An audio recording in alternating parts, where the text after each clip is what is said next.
All right, we are live. Hello, everybody. Welcome to an unnamed episode of an unnamed show. This is the Spokane Small Business and Entrepreneur Group hanging out session on Friday afternoons. Glad that you could be joining us. If you're joining us live, if you're watching the recording, if you're here with us in person. And actually, on that note, let me introduce. We've got Rob Reuter. Welcome. Hello. Nice to see you. And John Kuzichev.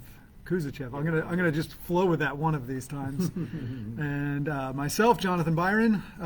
So I know that we've discussed this with each other, but let's, as we always do, let's start out by making a little bit of formal introductions. Robert and John, why don't you guys talk a little bit about what you do and what brings you out today? Okay. Well, I am the owner and proprietor of IDIC Designs, Infinite Diversity and Infinite Combinations.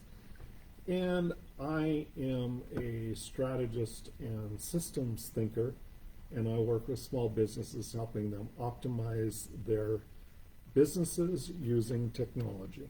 Excellent. Welcome. Thanks for being here. As Jonathan said, John Kuzichev. I'm the owner and the chiropractor at Lighthouse Chiropractic. I help people first to get out of pain, but also through education and through just some lifestyle modification, transform that into a system of lasting wellness and intentional living. Love it. And we're going to dive into a lot of that today. I'm super excited to talk about a few of those concepts. We'll go a little bit deeper, but that was fantastically summarized.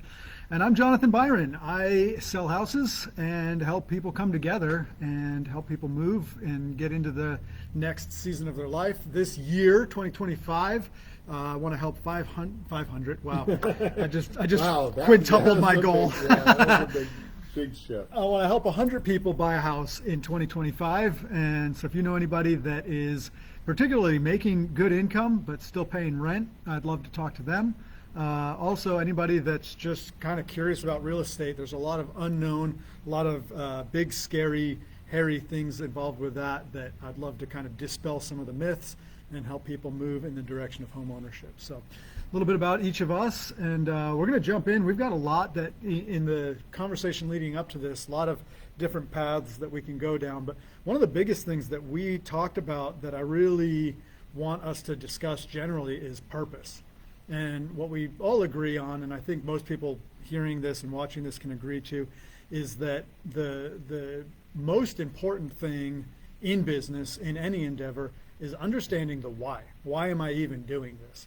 So let's jump into that a little bit and explore, when you think about purpose from and I think we'll keep it in the business vernacular, but if it strays into the individual, because I think a business is a person and a person is a business. We can go into that. But from a business standpoint, how do you approach this question of purpose?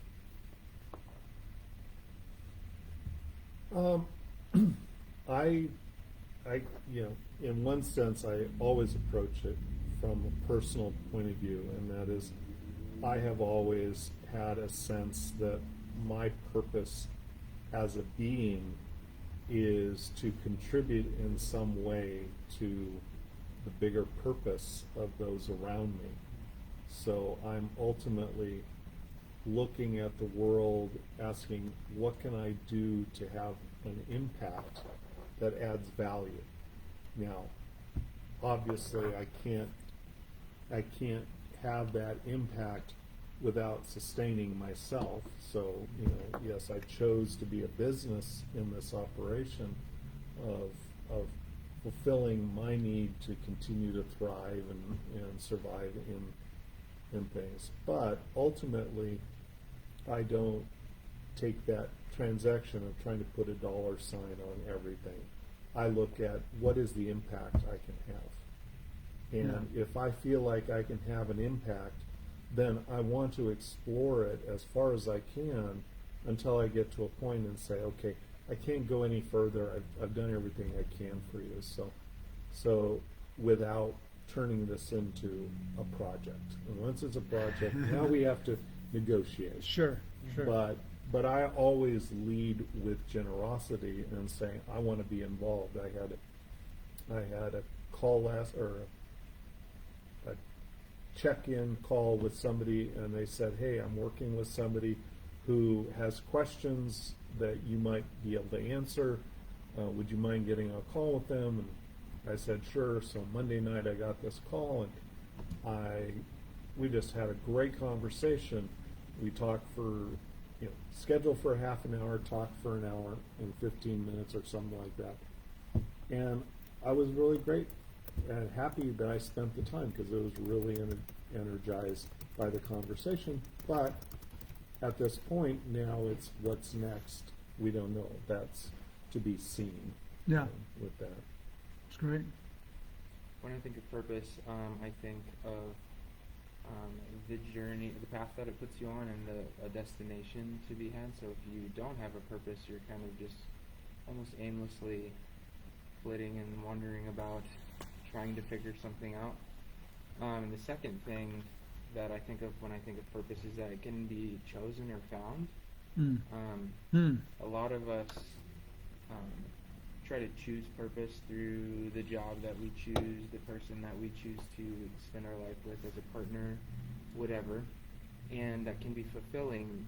But sometimes it's kind of, we were talking about this earlier, chosen for us, whether it be life circumstance or geographical location. But some people through happenstance, or some people through like intentional journey, find purpose. It just kind of falls into their lap. And I think that happens a lot with business owners, people who choose to start an endeavor of purpose that they found that fulfills them. Some people have purpose that doesn't fulfill them. I think a lot of us as business owners have purpose that does hopefully fulfill us. Yeah.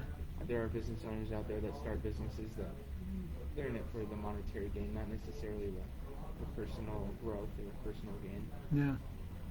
That's good. That's and reflective of so much of this question of why am I here? Yeah. And I think, without turning this into a philosophy session, I think that a mistake that we often make in life or in business is pursuing, and this is something we talked about before we got on the live here, pursuing things without first exploring and defining that purpose. And so whether it's as a business owner or as an individual, maybe we talked about losing weight. It was one of the themes that we talked about a little bit ago. And if I decide that I'm going to lose weight in 2025, but I don't explore my why, I don't explore the purpose of it, it's just, maybe I've been doom scrolling social media and seeing, fitness models, and I'm like, I want to look like that, and somehow that feeds this desire to lose weight. And I don't really explore the deeper reasons of why.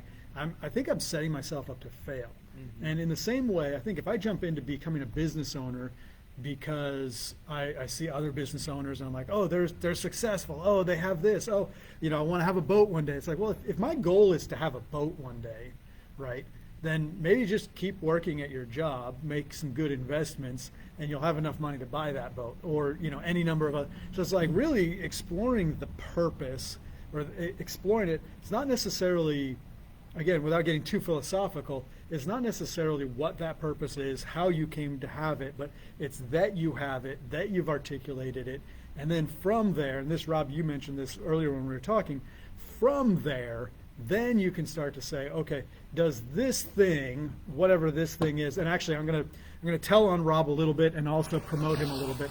Rob brought for us, and I'm going to have to try to find the camera here, Rob brought for us an amazing tin of fudge. So if you're not here in person with us, you're missing out.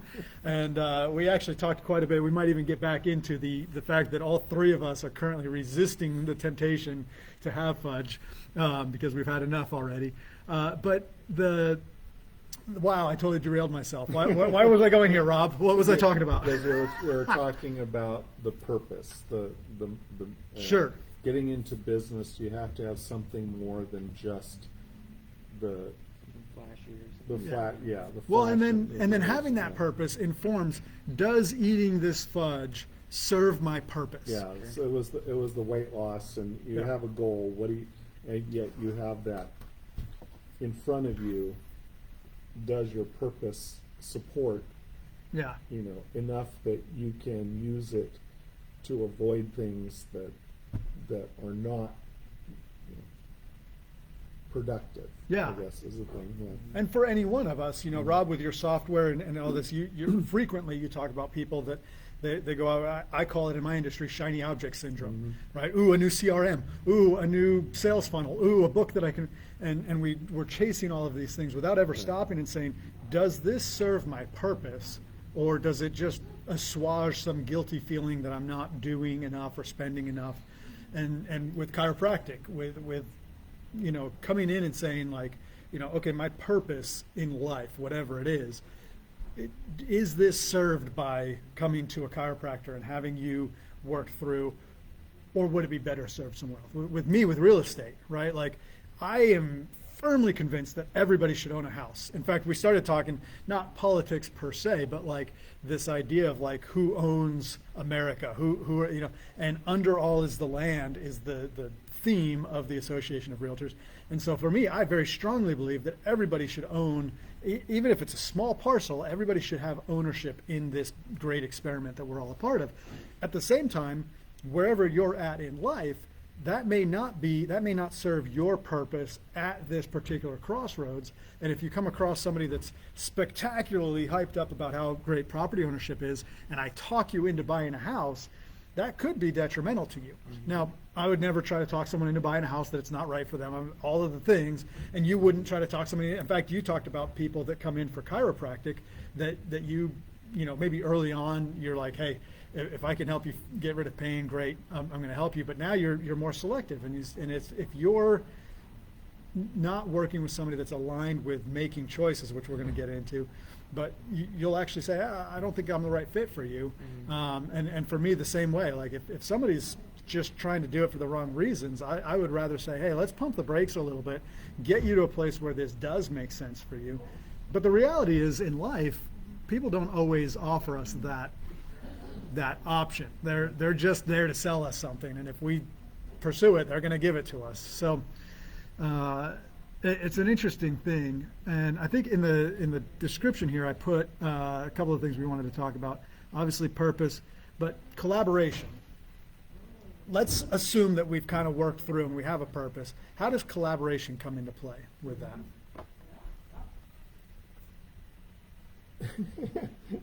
John always looks at me first. I know you always have. You have.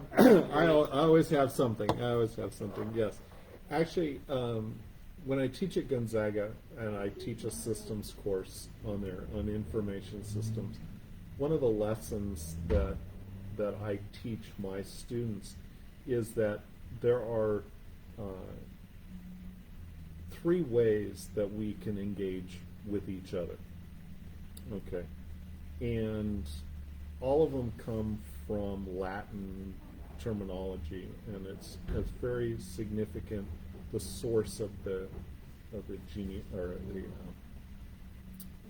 source of where the words came from. Sure. But first word I always teach is competition. Okay. So co in Latin is together. Okay. And competition is comprare, which the extended meaning behind that was a visual of 2 archers aiming at the same target. So in competition, only one of those archers can get closest to the bullseye. They become the winner of that.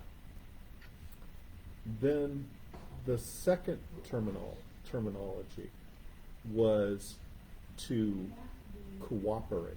And in there, again, together, but cooperate, meaning there's a machine. And for the purposes of our efforts together, we are going to work with the machine. Now, notice, we don't get to dictate what it does. We simply get to work the handles, the levers, whatever it is, and things. I cooperate with you. So you're driving, I'm cooperating, I'm just going to do something with you. The rule of thumb here is that more hands make lighter work. Sure. Yeah. But none of us get to decide. The final one is collaborate. And what's significant about that is in the underlying Latin, labor is involved. That means we both contribute labor to the result. Okay. We both own our own labor, but we're combining them together. And so the power of this model of collaboration is the equivalent of saying, together we produce something that neither one of us could do on our own. Sure. Yeah. And I think when we take that mindset as business owners of saying, I can collaborate with somebody without owning it. It's not me hiring somebody to say, hey, I need you to do this for me. That's cooperation. Yeah. Collaboration is when I approach somebody like I did a few weeks ago. Somebody came to me that I had worked with previously and said, hey, have this opportunity, you want to work on this with me? And I said, sure. We're running it through my business, but I don't own it. Sure. And so we're collaborating, and we're both independent of each other, and yet we're both working on the same goal, Neat. same purpose. Neat. I like it. There's a few things I want to poke further on that. Where does ego get in the way and things like that. But John, what are your thoughts on collaboration and working together towards a mutual outcome or mutual goal, purpose? So, huge fan of it, but I might be a good segue into you mentioned ego.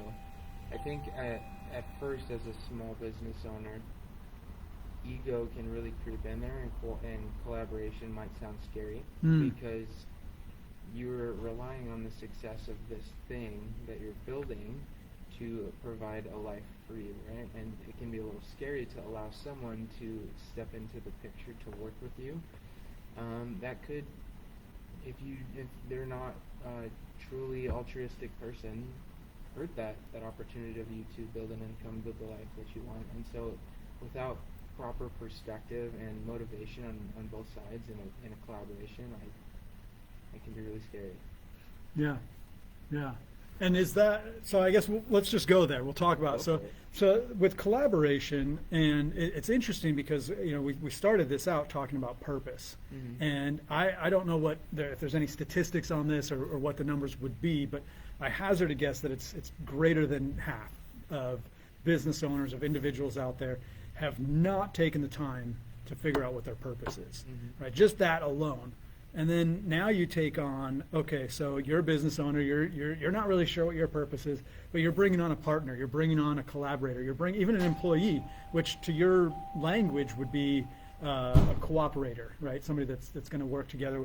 But regardless, you haven't defined your purpose. Chances are pretty good, probably they haven't defined their purpose. And so now you're going to be working together. And I've seen this a ton in the last couple of years as I've worked with different people that are trying to collaborate on any number of levels, and it all sounds so good at the start, at the beginning, and then as you start to get into the thick of it, all of a sudden it's like everybody's just like, oh, they were so selfish, oh, they didn't, and I think it's because we didn't really explore that purpose and then figure out, are we aligned in purpose? Because we might be aligned in ideology, and maybe not even that, but or outcome. We both want what that project promises. Sure. So we're both invested. Oh yes. Oh, love to collaborate with you. Yeah. Yeah, because I want that. But we haven't aligned our purpose. Yeah. So when you make a move that is reasonable, and in any other situation, yes, any normal person would do this, but it goes against my goal. Yeah. Then suddenly now we're back into competition. Yeah. Because we wanted this purpose, or we wanted the outcome, but we were aiming at it instead of really coming up with what is our unique combined skill set that is unlike either of us working by ourselves. Yeah. When you simplify a collaboration even further, it's just a relationship that you're creating with someone for some goal, some purpose, right? And to bring another C word into the conversation, one of the most important things in a relationship is communication. Mm-hmm. And if there isn't that clear, precise, laid out communication at the beginning of a collaboration, kind of like you're talking about, it can get a little bit messy with that. And if there is clear, concise communication, then it can be a great relationship, great collaboration with somebody. Yeah. And I wonder if it's uniquely American that we tend to turn things into competition. If other countries or other, philosophies around the world do better at cooperation or do better at collaboration or some combination. But one of the things that, and I find this in myself, like if we start endeavoring on a project and we're all, there is this like future security thing for me, right? I want this thing to be my retirement. I want this thing to be my kids' retirement, or whatever it is. And so although in the beginning, I think typically we don't talk in that language, right? Like if we're endeavoring, like whatever it is, like I've got my San Pellegrino soda water, you've got your fudge here, let's just take the fudge and say like, hey, I like fudge, you like making fudge. Let's make a fudge factory. Let's make the next Willy Wonka thing. Like in the idealistic, anything's possible. And in the back of my mind, I'm thinking like, I want whatever, and maybe I don't even have a number, percentage share or whatever, but I want a piece of that into eternity, right? I want that chunk of whatever it is, the stock, the shares. And typically that's not where you start with a new venture, right? Because it's this idealist, we could do all this stuff. But like if everybody, and there's three of us here having this conversation, if all three of us have an expectation of having a third of whatever endeavor we start, and then we need to bring somebody on, it's like, well, whose shares are we going to contribute to that thing? So it's an interesting how that shift happens. But you're talking about competition, and it's an interesting, if it's a target, it's one thing. But going into like, the purpose of being able to shoot a bow and arrow, say, is to take down game, to feed the tribe, to feed the family. And so we don't both need to shoot the same deer. So right. Well, that's why the terminology of competition came from a very specific scenario, which was the concept of only one person can come in first. Right. Things.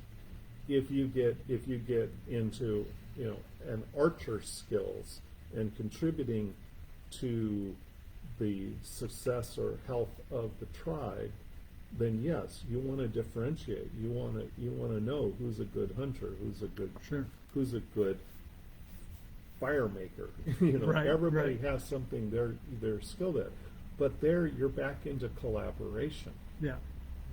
Because everybody who has a different skill can still come together and utilize. I think the hardest collaboration are peers or near peers trying to collaborate, because they both could theoretically fulfill the same purpose, but they're trying to pool their resources and say, let's work this together.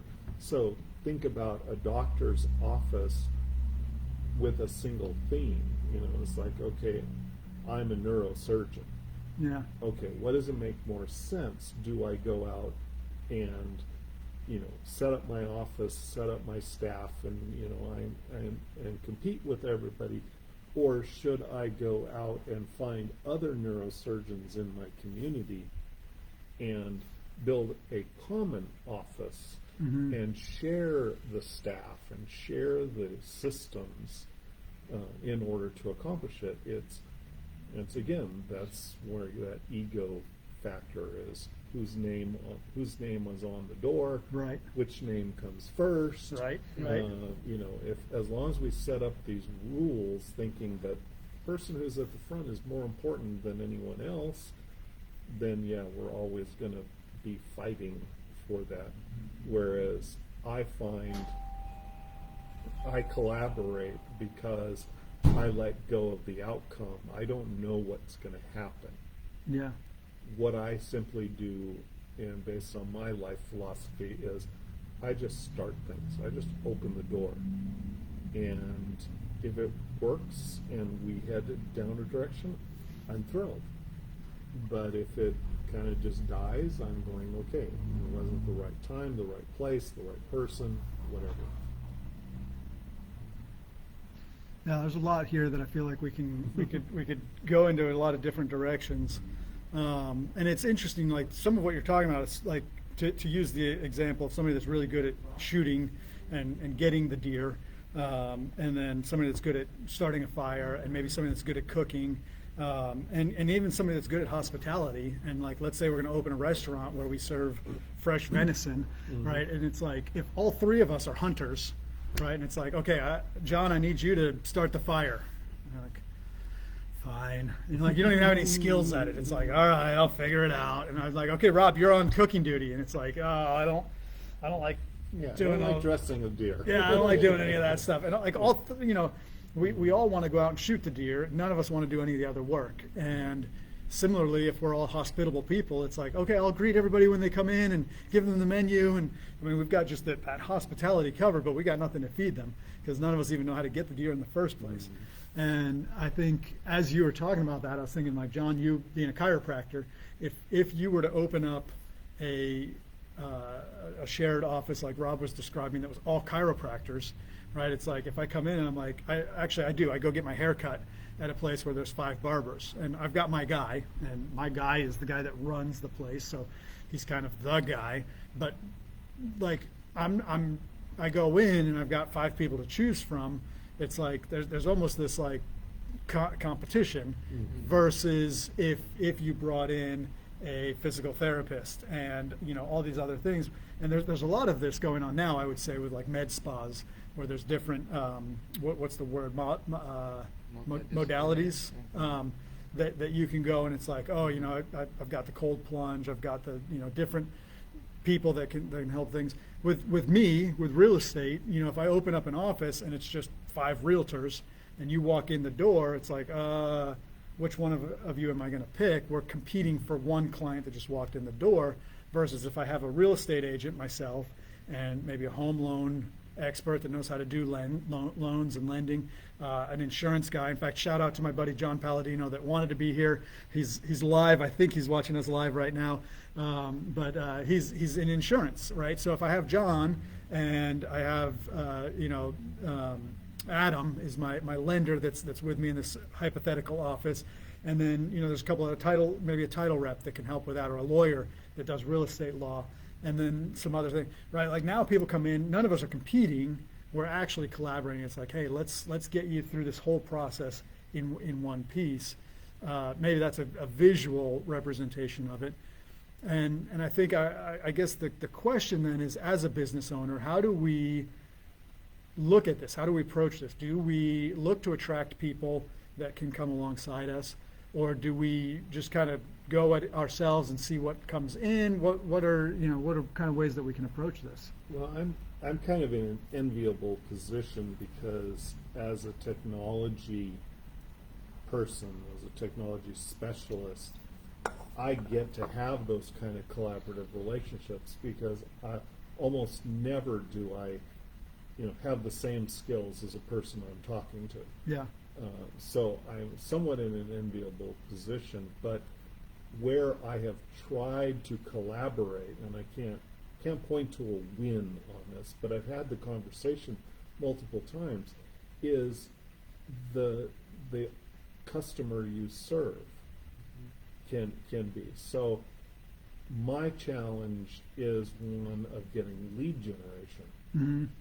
So if I'm out there and I'm promoting myself and I'm saying, look, I can do this for X, and I have somebody else who says, well, I can do this, but it's Y cost for this.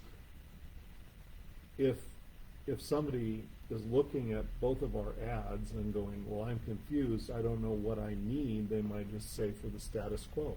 We don't need either of them. Hmm. So what I've tried to do in my field is say, okay, look, I want to collaborate with somebody in cybersecurity who has a fundamentally different program than I do. Yeah. Because we're both interested in the same purpose, the same goal, but we serve a different audience. And the chances are that I'm going to encounter somebody that isn't a good fit for what way I want to do my business. Mm-hmm. And if that's the case, I want to have someone to hand it off to. Yeah, that's Say, good. it's not a good fit for me, but this is great for another John. Shout out to John Hansman. Yeah, right. Our another cybersecurity professional, and that's the whole thing. Is if I can, I want to say no. What you want is not a good fit for me.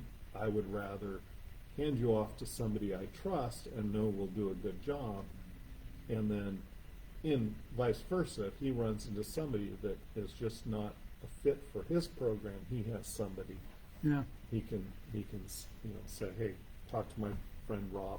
Yeah, and that's one of the things I've always loved about that perspective that you bring to the Champions Network idea. Mhm. That it's not just here's a referral like, oh, hey, John, you should meet Rob. He's a great guy, and hand it off. But like to really know what Rob does and how he operates so that I can be his champion to a field of people that I'll meet that he'll never get a chance to meet, and vice versa, that Rob knows me, we know what you offer, and we can really not just say, particularly as a realtor, particularly with Facebook, people will post, oh, I need a good realtor for the South Hill, and it's like 20, names with Right. links, and it's like, to the consumer, what good is that to have a list of names? It's like, no, like, listen, this is why you need to reach out to John, and at the end of the day, that's there's a whole animal there, but Yeah, there's a lot to do, but it is important that you do offer more than just the surface level thing, and when we can do that, we enhance it. We talk about third-party endorsement. Each of us, if we go online and we talk about what we do, we're just self-aggrandizing. Sure. But when we have the right relationship with a third party who's a trusted voice, then you have third-party endorsement, yeah, which is more powerful because it's not my word, it's somebody else who's talking about me. And it's embarrassing if I happen to be in the room at the time, but I appreciate it. Yeah, And absolutely. that happened this week too. Is, getting talked up, in an online session, and I'm embarrassed, but I'm thanks. That Thank does you, feel Stephen. good. Thanks for the endorsement. Absolutely. John, you were talking earlier about, and I loved this phrasing, how you said it, the idea of making decisions for ourselves or having decisions made for us. Mm-hmm. And as Rob was talking about this, collaborating and kind of opening the door, when it comes to business, how do you see that playing out, where we maybe the delineating line would be being proactive versus reactive, waiting for business to come to us versus going out and finding partners and referral partners. But in your observation, when it comes to that aspect of it, and maybe start by speaking to us as individuals, and you had a great illustration of where that comes into play, but speak to that a little bit for us. Sure. So I could actually just start off with speaking where that came into play personally for myself and my business. When I opened my business, I had no clue how to run a business. I knew how to take care of people, but I didn't know how to run a business that brought people in and sustain business. So something that I made an initial intentional choice to do was to start outsourcing to marketing companies that just marketed to me. And sort of like you mentioned earlier about the list of realtors on the South Hill, right? Right. I might get a big list of these companies that promise me they can help start getting people into my office, and then I can do what I do. But they might not share the same value with me, and that's something that I struggled with for a few years in business, was just bouncing from company to company to company that would just throw these generic chiropractic things that didn't really resonate with me and my purpose for the people that I want to serve. And that brought me to what I currently do, which is educating myself on marketing and things like that, and then I can portray my purpose and my message and my value, and then the people that I serve best can come to me. And then to what you mentioned earlier, I mentioned making intentional choices in our lives. A lot of us think we make more choices than we do, and we do make choices, but there comes a point, if you're not intentionally staying invested in each and every step and choice that you make, that the choices start to be made for you. If you let them, they will run the show for you, and your life, or in my realm, your bodily state will be a reflection of your involvement in the choices that you make.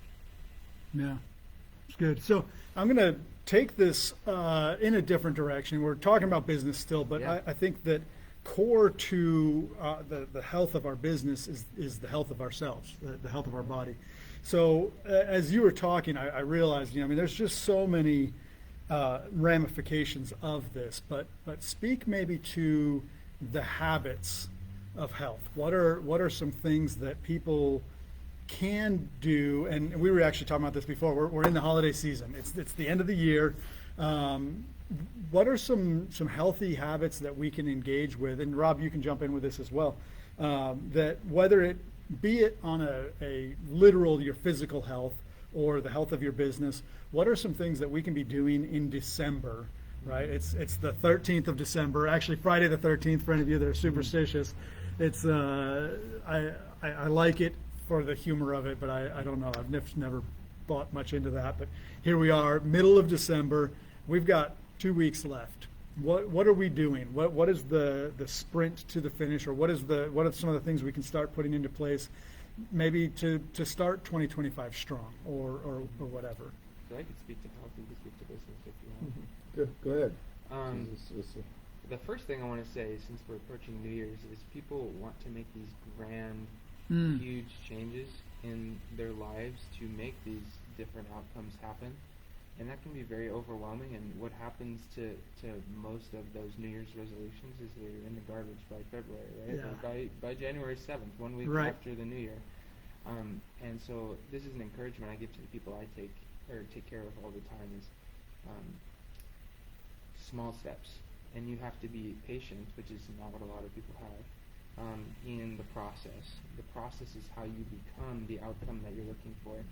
And in terms of health, something in the Pacific Northwest that we don't get a lot of for a couple months is sunshine. Absolutely. Something people need to be doing in this time of the year is getting the vitamins that they're not getting when the sun is out, and when we have that luxury during the summer. Yeah. So starting to take care of yourself nutritionally. In the winter, when it's cold and snowy outside, we don't move our bodies. We sit inside and we stuff ourselves with food that might not be the best nutritionally. So even if it's harder in the winter, getting out, moving it doesn't even have to be outside. Just move your body a little bit, walk around, get up off the couch, stop watching movies every single night. So movement, nutrition, and then the sitting inside in the weather can have an effect on our mental capacity too. So making sure you're putting the things in play, like mindfulness practices, gratitude practices, just to keep yourself in that more happy, that more intentional state in your mind too. Nice. I love it.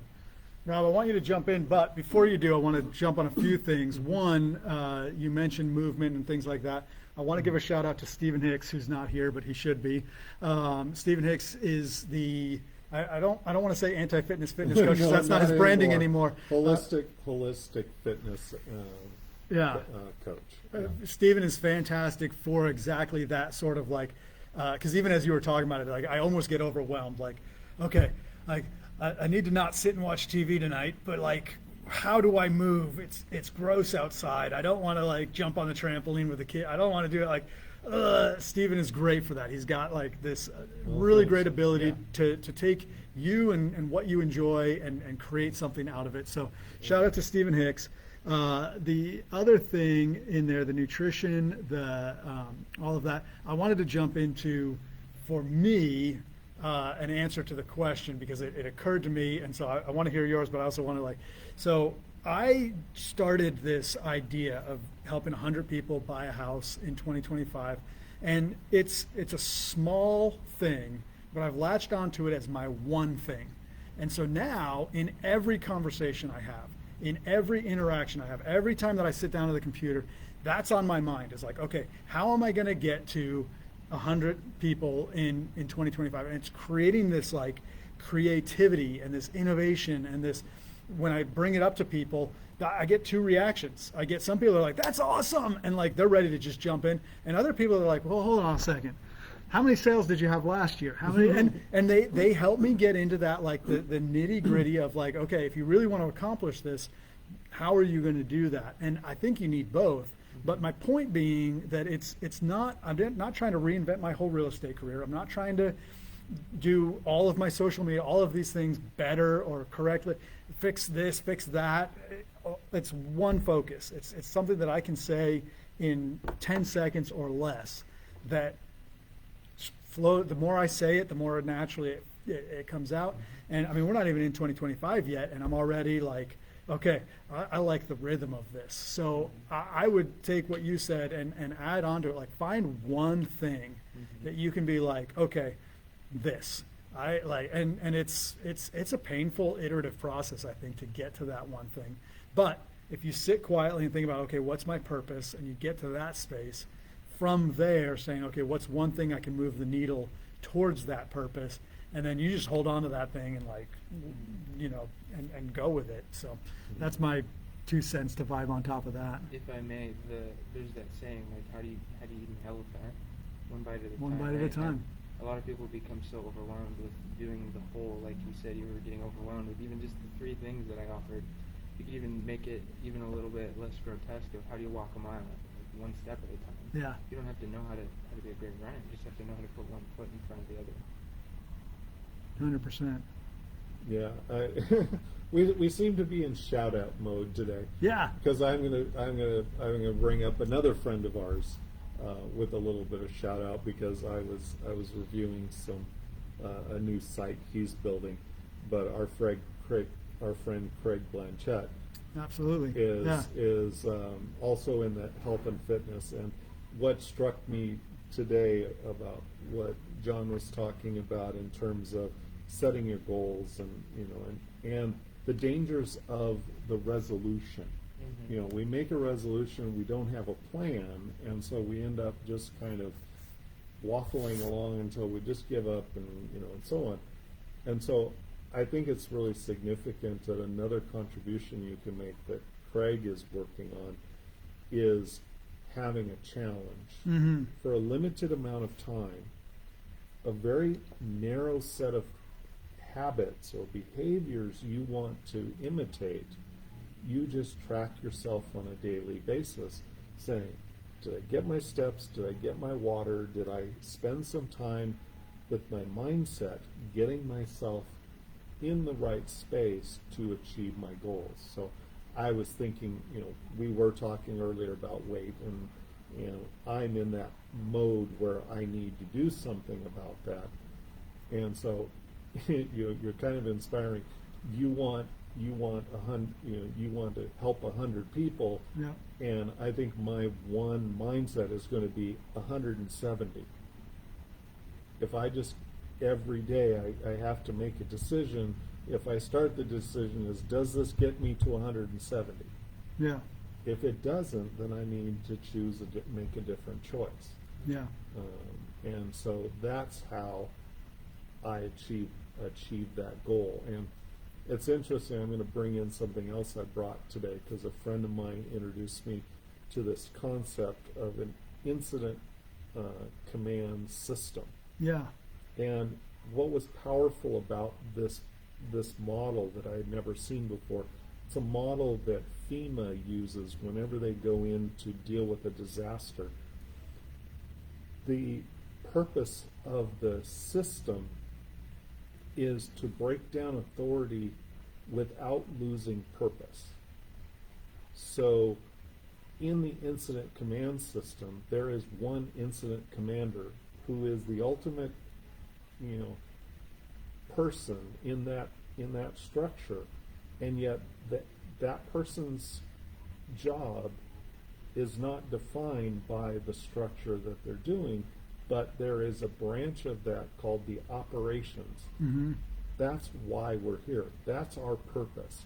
So my friend who introduced me is a firefighter, and he says the purpose of a fire response is to put out the fire. Everything else is subordinated to that purpose. Mm-hmm. And the command structure is designed in such a way that depending on the need of the response, it can be very large and still manageable, because the incident commander was the first on the site and takes that role and says, throughout this whole incident, here's the ultimate decider. But the ultimate decider looks at the purpose and says, what's our purpose? Put the fire out. Yeah. Everything else falls into that purpose. And that's what we have that opportunity to say, what's our purpose? And then subsume everything else to that purpose. And that is resonates so great with what we're already talking about. But for me, even as you were just starting to unpackage that, and we had talked about it before, but this came to a new perspective. I just bumped the table and the whole thing went like, ah! But thinking about a fire particularly, and if the purpose is to put the fire out, and there's certainly some painful decisions that need to be made, Mm-hmm. right? So the fire is approaching a structure, and you might be able to save that structure, but at the expense of getting the fire out. Exactly, and that's what they deal with all the time. Yeah, and so that's as horrific as that starts to get when you calculate that, and we know lots of other scenarios, especially from TV and movies that we've seen, but in real life where real life decisions need to be made, the trolley cart illustration and all that stuff. But for ourselves, for our businesses, painful decisions have to be made where I might need to, and we talked about the fudge, right? I might, and this is not even a very painful thing, but I might need to sacrifice and make the very painful decision to not enjoy another piece of fudge in order to get to 170, in order to get to a certain goal. And then in business, it's I might have to, and I'm looking at you, John, just because I know you have a big decision to make in this regard, but I might need to make a painful decision to cut somebody that was very close to me for some reason, or I'm working with an employee that is just not working out, and knowing that, making a painful, that when we know what the purpose is, the decision isn't any less painful, but we know what we have to do to get to the bigger purpose, and having operating as that incident commander that says, I know what the purpose is. And it was funny because you were talking about that. I was like, what is the purpose of is it to save as many lives as possible? Is it to, there's a lot of philosophical discussion that could be had, but when we have clarity of purpose, even if some people would look at it and wag their finger at us and tell us our purpose is wrong, if we know what our purpose is, we can make those hard decisions. Yeah. Early on in my business, now, I started my business in 2001, and I had big dreams, big goals, I was going to grow big. So I had a friend of mine that was also employee at the same company I was employed at, and she had to leave for physical reasons, wasn't able to continue her teaching, and so I saw an opportunity, and I said, hey, I'm starting my company, I need to grow, and so I offered her a deal, and that was seemed to be a good decision to make it at that time. And then just a few months later, another friend of mine who was there also suddenly was going to be out of work, out of a job, and I thought, I thought, oh man, he's a great programmer. He's got all these skills. He's really good at what he does. And so I said, okay, I'm going to stretch. I'm going to, bring this person on, and I did. And we had some great times together, but it was not too much further when I realized it wasn't going to work. Mm-hmm. The business wasn't going to survive me bringing on two friends and feeling obligated to keep them going. And in a moment of clarity, I knew I had to let them go.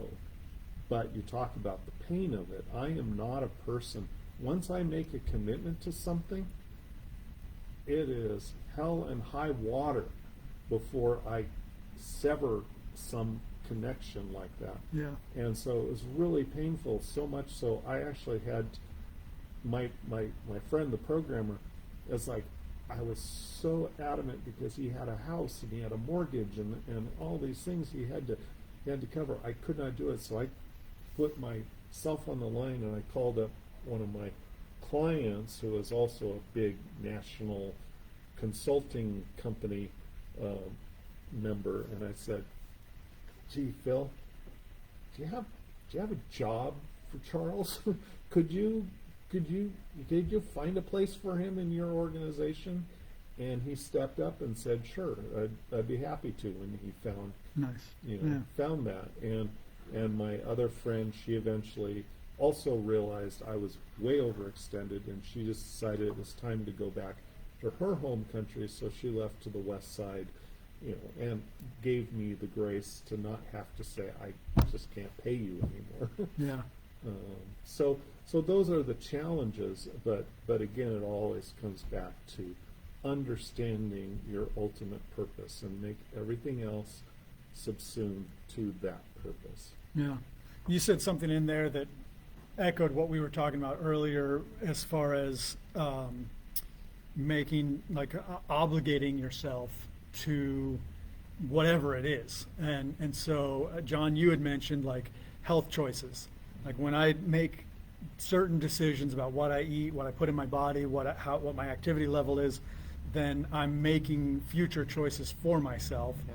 And then when I choose to take on a mortgage, when I choose to get married and have kids, any number of things that we do, bring on employees, take on a lease for an office space. There's so many decisions that we make, even some of the more smaller, like an internet package or Netflix subscription. It's like we're making choices for our future self that will have echoes down through the years, and being aware of that, not to the extent that we never make any choices at all, because we have to, right? Like if I hadn't made the choice to subject myself to the 3 children that I have, I wouldn't have. He's actually turning 14 in 3 days. I have a 14-year-old, it's an actual honest-to-God teenager. Mm-hmm. And, that decision to bring another human into this world is not one to be taken lightly, and it's a substantial commitment. And there's pros and there's so many things that go with that. But every decision we make in some way or another leads us to a forced decision down the road. Maybe.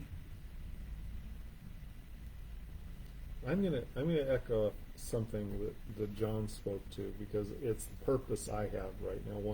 One of the things I've been working on. You talked about your role in marketing and having outsourcing marketing from the beginning, and just saying, I don't know anything about marketing. You do it for me. You do it for me, and so on. And then you made a significant statement to me, and that was, you reached a point when you said, I got to quit doing it this way. I have to learn marketing. And this is my message to all small business owners. When you're getting started, when you don't have a polished system that is generating revenue, just crank the wheel and boom, more money comes in. You really have to focus on learning what you need to know in order to be successful. Because even if you want to outsource it, the question is, do you know why they're doing it that way. And that's why everything I do in my business, I try to be educationally oriented. I don't want to do something for you. I want to solve a problem and then teach you why this is the way it should be done, so you can take over Yeah. and do that. That's great. And John was sharing, I think before we went live, was sharing about that sort of participatory, like I'm not looking for somebody that just comes in and like, hey, make me feel better. It's like, and I think we would all agree we're looking for people that we can partner with to help them on their journey, not just like, here's a product, here's a service, give me my money and let's transactionally be done. We're looking for, in fact, with some of my rentals, like that's what I talk to my tenants about, is like, listen, this is a partnership. Like I own the building, sure, and you are going to be occupying it, but like this isn't just like use my space and give me money. It's like let's work together and make the space what it needs to be. I do want to give a shout out to Ben Volk, who has commented 3 times. Awesome, thanks for shouting out. Did a quick snoop on him. It looks like he sells insurance. Ben, you got to show up and tell us a little bit more about yourself next time. But he made the comment, premium or regular gasoline. And I think that's, whether it's your vehicle or yourself, it's like, what's the fuel that you're putting in? And we could definitely philosophically get into, is there value in premium gasoline versus the regular? But we can definitely, certainly say that the fuel that we put in our bodies, the fuel that we put into our businesses makes a huge impact. So Ben, thanks for popping in and having that comment. We are actually coming close to the end of the hour, so Another hour. I'll shout it out to you guys. Do you have any closing parting thoughts? Well, I'm going to take the opportunity to make one more shout out because the topic of communication came up. Communication is the important thing in all collaborations and so on. And my final shout out for the day is to a friend and coach that I have is Dave Ribble, author of The Conscientious Connector, and his whole focus and his program is on communication, connection, and collaboration. The purpose of all of our lives is to connect with people and learn how we can collaborate with them and help them along their way. And tomorrow from 2:30 to 4 p.m., he's going to be introducing people to his program at the Shada Library. So it's a free event. You can come drop by if you need any directions or information. Drop a note on our discussion here. Yeah, and we'll happy to follow up. We'll try to tag that, and I would echo that. Dave Ribble, just in and of himself, fantastic, great if you're looking for somebody to talk to. But his Standout Mastery program is well worth the time, and it's free at Shada Library. So check that out tomorrow. I'm trying to tag people as shout outs. I got John Palladino, John Hansman, Dave Ribble, Ben Volk that we just were talking about. There was Stephen Hicks, yes. Stephen, big shout out to Stephen Hicks. And so many more that like have come to my mind. Guys, we would love to have you out here. John, what do you got? I'll speak less to business and just more to my expertise in health, and just tell people to start to make the small decisions, even if they seem a little bit daunting in the beginning, to start to set yourself up right now for good health, and even just good health will reflect into good business next year. You don't have to wait until January 1st to start to make those decisions. Awesome. I love it. And I'm going to echo that thought with the real estate thing that I brought up earlier. Don't wait until 2025. We're mid-December. I tell all of my buyers this. If we wrote an offer tonight, December 13th, and it got accepted tomorrow morning, December 14th, we would be looking typically at a January 15 closing. So if you're thinking that you want to get into real estate, and then that's assuming that we're ready to go. Process of getting pre-approved, the process of figuring out what you want and starting to look, it can take some time. And so I'd love to chat with you, get you connected with one of my lenders. A lot of different opportunities there, but I'd love to work with anybody on that. And we would love to see you here next week. We will be here, Action Business Furniture, which that's the other shout out that these guys don't have a Facebook page that I can tag easily from the group. But Sprague Park, Action Business Furniture, fantastic hosts. Talk about like allowing us to occupy their space and be a part of it. Look like we belong. Great partners, great furniture, great communicators. Come check them out, but come hang out with us next Friday, 3 p.m. We will be here. We look forward to seeing you. Thanks for tuning in. Thanks for participating. Guys, thanks for being here. Thank And you. we'll see you all next week.